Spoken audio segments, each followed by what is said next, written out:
Barabara Stefenis ve Uygur təqdiri. Tarihi sırlar, siyasi suiqasdlar ve davamlaşıvatqan zulüm. Şərqi Türkistan İnformasyon Merkezi. Qalamda izbasar.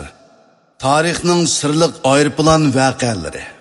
1947 yılının soğuk qishida Ürümchiga kelgan Amerikalik muxbir Barabara Stefenisning taqdiri Uygur xalqining siyosiy ko'rishidagi eng ichinarliq misollarning biri. 24 yoshlik bu go'zal qiz Sharqiy Turkiston Jumhuriyatini ziyorat qilgan tunji g'arb muxbir bo'lib, Ahmadjon Qosimiy qatorliq rahbarlar bilan ko'rishgan. Uyg'urlarning mustaqillik va erkinlik talabini dunyoga yetkazmoqchi bo'lgan.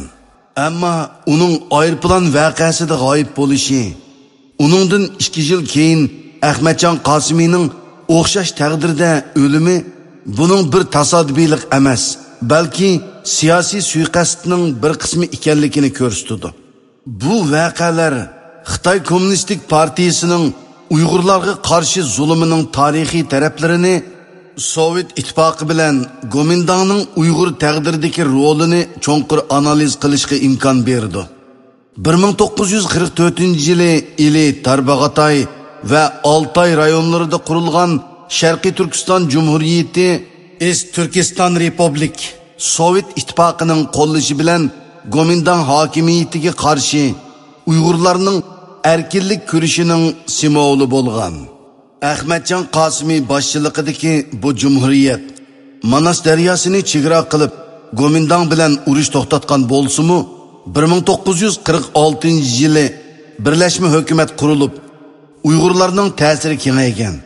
Ammo Gomindangning o'ngchil guruhlari bo'libmi Sungshilian qatorliqlar buni qabul qila olmagan. 1947-yili 25 fevraldagi Ürümchi vaqasi Gomindangning Uyg'urlarga qarshi tashkillagan namoyishi bo'lib, Xitoy aholilarining Uyg'urlarga hujum qilishi bilan og'irlashgan. Bu vaqada bir qancha Uyg'ur o'ldirilgan. Ahmadjon Qosimiyning hayoti xavf ostida qolgan. Barabara Stefenis buningga shohid bo'lgan. Uning xotirlarida bu zo'ravonlikning Gomindang tarafidan uyushtirilganligini ko'rsatdi. Bu vaqa Xitoy hokimiyatining Uyg'urlarning siyosiy ta'sirini bostirish tirishchanligining bir qismi bo'lib, keyingi zulmlarning oldingi ko'rinishi edi. Barabara Stefenis amaliyotda G'arbning ko'zi bilan Uyg'urni ko'rishdir. Barabara Stefenis Amerikaning Lifa jurnalining muxbiri bo'lib, 1946-yili Chongqingdan Ürümchiga kelgan. U Ahmadjon Qosimiyning ijozati bilan G'uljiga berib, ETRni ziyorat qilgan tunji amerikalik bo'lgan. Uning xotirlari va suratlari ham Uyg'urlarning erkinlik talabini dunyoga yetkazish kerak edi.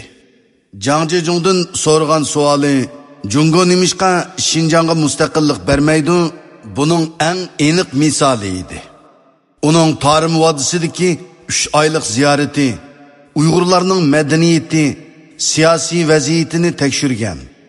Ammo 1947-yili 31-iyulda Ürümchidan Beyjingga qarab ushgan S-47 harbiy aeroplanining Qumul Ariyultuzda tushib ketishi bilan uning barliq ma'lumotlari yo'qolgan.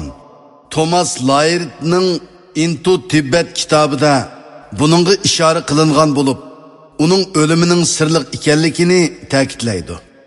Bu vaqa Uyg'ur masalasini dunyoga oshkorlashning oldini olish uchun tashkillangan suiqasd bo'lishi ehtimoliga yaqin. Ikki qatimliq ayrıpılan vaqalarining siyosiy ma'nosi bek muhim. Barabara Stefenisning o'limidan 2 yil keyin 1949-yili 27-avgustda Ahmadjon Qosimiy ve başka Uygur rahbarlarının aeroplani Irkutsk rayonining yaqinida tushib ketgan. Bu vaqa Xitoy Kommunistik Partiyasining atalmış Xinjiangni egallashidagi eng muhim bosqich bo'lib, Uygur rahbarlarining Beyjingga berib suhbatlashishining oldini olgan. Tarixiy manbalarda buning Sovet ittifoqi bilan Xitoyning o'rtaq suiqasdi ekanligi gumon qilinadi. ikki voqeaning o'xshashligi ikkilisida Uyg'urning erkinligi va mustaqilligiga munosabatlik shaxslar o'lgan. Ma'lumotlar yo'qolgan. Bular cho'ng davlatlarning Xitoy, Sovet Uyg'urlarning mustaqillik talabini bostirish uchun ishlatgan usullarini ko'rsatdi. Shu davrdagi Amerikaning roli sirliq. Bara Stefanisning ziyorati G'arbning Uyg'ur masalasiga qiziqishini oshirgan bo'lsa-mu, uning o'limi buningga to'sqinlik qilgan. Xalqaro jamiyatning navbatda hali ham Xitoyning Sharqiy Turkistondagi davomlashayotgan zulmiga qarshi inkosi intahin muhim. Bu tarixiy voqealar bugungi Uyg'urlarga kelgan zulmning mohiyatini tushundirdi. Xitoy Kommunistik partiyasi 1949-yili atalmış Şinjan'ni egallagandan buyon Uyg'urlarning madaniyati, dini va siyosiy huquqlarini sistemalik bostirib atadi. Lagerlar, irqiy qirg'inchilik va majburiy assimilyatsiya amaliyotda 1947-yildagi zo'ravonlikning davomidir. Xalqaro jamiyat bo'libmi Amerika buningga qarshi turishi kerak. Tayvan va Moskvada saqlanayotgan sirlarni oshkorlash Uyg'urlarning ishonchisini qaytarish uchun zarur. Uyg'urlarning kurishi siyosatga aralashmaslik bilan to'xtab qolmaydi. Uyg'urlar davlat qurish, erkinlik talab qilish bilan davom qilish kerak. Bara Stefanis va Ahmadjon Qosimiyning taqdiri Uyg'ur xalqining tarixiy azobining simvoli. Bu sirliq ayrplan voqealari zulmning chegarasizligini ko'rsatdi. Bugungi kunda Uyg'urlarga qarshi davomlashayotgan irqiy qirg'inchilik xalqaro jamiyatning besimi orqali to'xtatilishi kerak. Uyg'urlar ishonchisini turg'izib, vatan uchun jonpidolik bilan kurash qilishi zarur. Xuddi doktor Asad Sulaymonning aytganidek, ishonchisi yo'q millat o'lik puraydi.